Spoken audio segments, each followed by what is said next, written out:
ඔයත් දන්න කවුරු හරි ඉන්නවද මේ ලෝකෙ මැරෙන්නේ නැති? නෑ. හරි. දරුවෝ ඉන්නවද ඔයත්තන්ට? ඒ දරුවොත් මැරෙනවද නැද්ද? මට බණිත් දන්නේ මූසල කතා කියන්න එපා කියලානේ. මම කියන්නේ වෙනවනේ නේ. හරි. තමන්ගේ දරුවෝ වුණත් දවසක මේ යනවා. අපේ දෙමව්පියෝ වුණත් දවසක මේ යනවා. දන්නවද නැද්ද? දන්නවා. හැබැයි හිතන්න තමන් වැඩියෙන්ම ආදරය කරන කෙනා මැරිලා මලගෙදර දවසට මරණේ ඉස්සරහට ගිහිල්ලා අපි දන්නවනේ කලින් කොහොමද මැරුණ කියන්නේ ආයි කතා කරන්න පුළුවන්ද? බෑ. මැරුණ කියන්නේ ආයි එනවද? නෑ. ආයි ජීවිතේට කවදාවත් අපිත් එක කිසිදු ගනුදෙනුවක් නෑ. ඒක අපි දන්නවා. හැබැයි දැනගත්තත් මරණේ ඉස්සරහා ගිහිල්ලා කියන්නේ නැද්ද?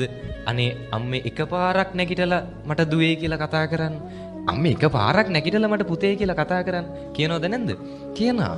මේ මරණේ ඉස්සරහා කියනවා අනේ පුතේ එකපාරක් නැගිටලා මගේ මූණ බලන්න. එක සැරයක් අම්මේ කියලා කතා කරන්න. කියනවද නැද්ද? කියනවා. ඒතකොට බලන්න දන්න දෙයටම අපි රැවටිලාද නැද්ද? රැවටිලා. වෙලා තියෙන්නේ අපේ ලංකාවේ බහුතරයක් බෞද්ධයෝ ධර්මය දන්නා. මොකද නැත්තේ? පිළිපදින්නේ නැහැ, අවබෝධය නැහැ. බෞද්ධ කියන්නෙම බුද්ධිමත් කියන එකනේ.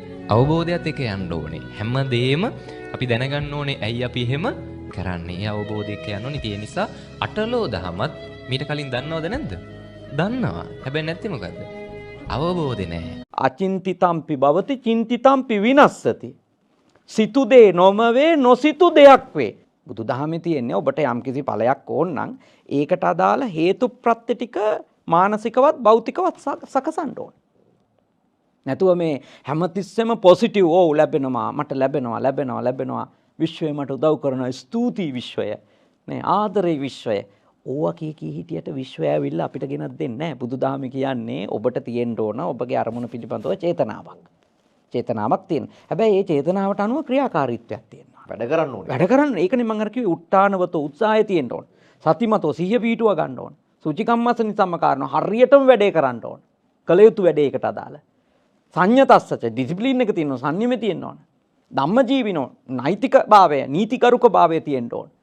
එහෙම මේ කියන්නේ හේතු ප්‍රත්‍ය සමූහයක එකතුවක් ලෙස ඵලයක් උපදින්න පුළුවන් කෙනෙකුට. දැන් මේකේ අර පොඩි මට ඉංග්‍රීසි වාක්‍ය මතක නැහැ ඔය මේ ඒ කට්ටිය කියන ඔය ඕකේ අර චේතනාහම් භික්කවේ කම්මං වදාමි කියන එකට මේ ඒ කට්ටිය මේ ඉංග්‍රීසියෙන් පොඩි කෑල්ලක් අල්ලලා දාලා ඒගොල්ලෝ කියනවා මේ බුදුදහම කියන්නේ හිත තමයි මේවට මුල. ඒ නිසා බුදුදහමේ හිත මුල් වෙනවයි කියන්නේ මේ කර්ම රැස් වෙන්න. දැන් ඉන්දියාවේ බුදුහාඳුරෝ බණ කියන කාලෙලා හිරු ප්‍රශ්නයක් තිබුණානේ. මොකද්ද? පාරේ ඇවිදන් යනකොට